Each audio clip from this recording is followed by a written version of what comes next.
लग्नाचे दागिने म्हणजे श्रीमंत पेशवाई दागिने. नाशिकचे सुप्रसिद्ध सराफ मयूर अलंकार सराफ. ताज्या बातम्यांसाठी नाशिक न्यूजच्या YouTube चॅनलला सबस्क्राईब करा आणि बेल आयकॉनला प्रेस करा.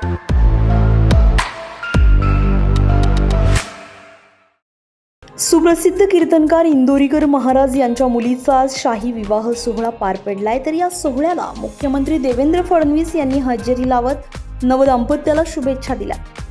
अहिल्यानगर जिल्ह्यातील संगमनेर येथे प्रसिद्ध कीर्तनकार इंदोरीकर महाराज यांच्या कन्या ज्ञानेश्वरी देशमुख यांचा विवाह सोहळा मोठ्या थाटामाटात पार पडलाय आणि या विवाह सोहळ्याला मुख्यमंत्री देवेंद्र फडणवीस यांनी उपस्थिती लावत इंदोरीकर महाराज यांची भेट घेतली आणि नवदाम्पत्याला सदिच्छा भेट देत शुभेच्छा दिल्या.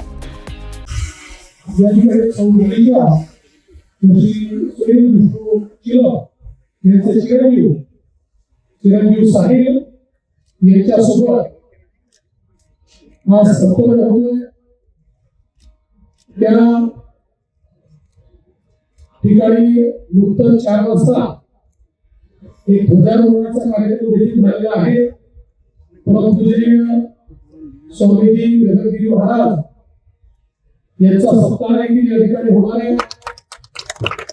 कीर्तन देखील होणार आहे आणि कीर्तनानंतर हा विवाह सोहळा या ठिकाणी संपन्न केला जाणार आहे.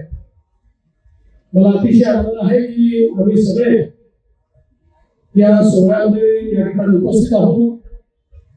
आमचे या जिल्ह्याचे लोकप्रिय पालकमंत्री या ठिकाणी मदन विखे पाटीलजी, डॉक्टर सुजय विखे, त्याचप्रमाणे तुम्ही युवा आमदार विजय भैया आणि विवेक भैया या ठिकाणी उपस्थित आहेत आणि सर्व महाराजांवर प्रेम करणारे त्या ठिकाणी निमंत्रित भगिनी आणि बंधू आपल्या सर्वांचं या विवाह सोहळ्यामध्ये मी अतिशय मनापासून स्वागत करतो आणि ईश्वराला प्रार्थना करतो की ईश्वराने चिचौका ज्ञानेश्वरी आणि चिरंजीव साहेब यांच्या जीवनामध्ये सुख समाधान आरोग्य ऐश्वर्य द्यावं.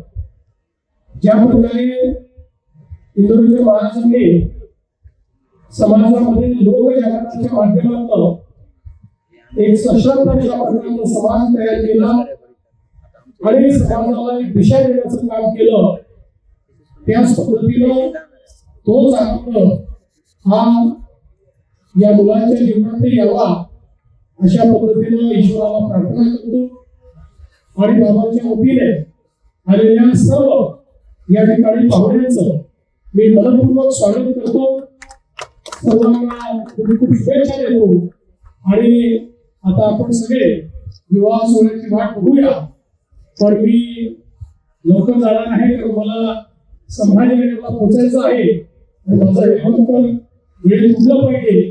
त्यामुळे कदाचित त्यावेळी राहू शकणार नाही, पण त्याच्या आधीच मी दोघांनाही आशीर्वाद देणार आहे आणि तुम्हीही आशीर्वाद दिलेला आहे. त्यामुळे मला असं वाटतं की आज या आनंदाच्या क्षणी आम्ही आपल्यासोबत उपस्थित राहू शकतो. याबद्दल अतिशय आनंद आहे. आपण निमंत्रित केलं त्याबद्दल आभार मानतो आणि माझं यावेळी पालकमंत्री राधाकृष्ण विखे पाटील हे देखील मुख्यमंत्र्यांसोबत उपस्थित होते. दरम्यान या शाही विवाह सोहळ्यासाठी राजकीय, सामाजिक आणि आध्यात्मिक क्षेत्रातील अनेक दिग्गजांनी हजेरी लावली आहे. उपमुख्यमंत्री एकनाथ शिंदे, राजस्थानचे राज्यपाल हरिभाऊ बागडे, मंत्री छगन भुजबळ, विधान परिषदेचे सभापती राम शिंदे यांच्यासह खासदार, आमदार आणि इतर मान्यवर मोठ्या संख्येने उपस्थित असल्याचं पाहायला मिळत आहे. संगमनेरमध्ये पार पडलेल्या या विवाह सोहळ्यासाठी भव्य आयोजन करण्यात आलेलं होतं. तर मोठ्या प्रमाणावर उपस्थितीमुळे हा सोहळा आता संपूर्ण राज्यभर चर्चेचा विषय ठरतोय. अश्विनी पुरी, नाशिक न्यूज, नाशिक. ताज्या बातम्यांसाठी नाशिक न्यूजच्या YouTube चॅनलला सबस्क्राईब करा आणि बेल आयकॉनला प्रेस करा.